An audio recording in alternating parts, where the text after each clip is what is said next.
How's it going? I'm here for day 13 of Fergal's Tune a Day.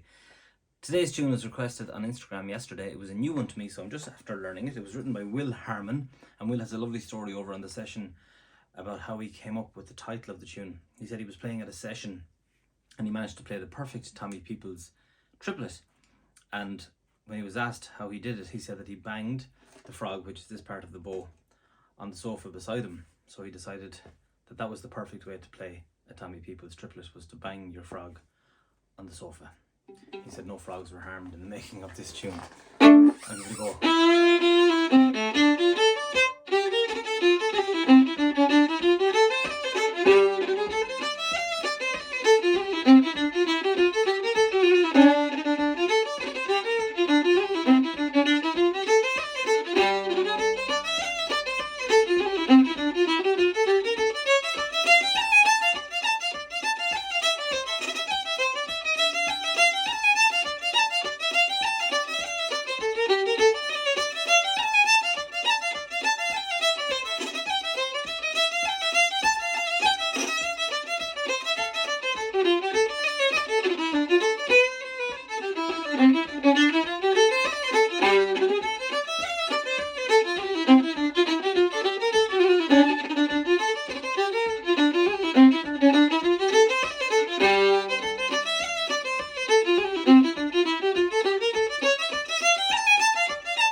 Thanks a million. See you tomorrow for day 14.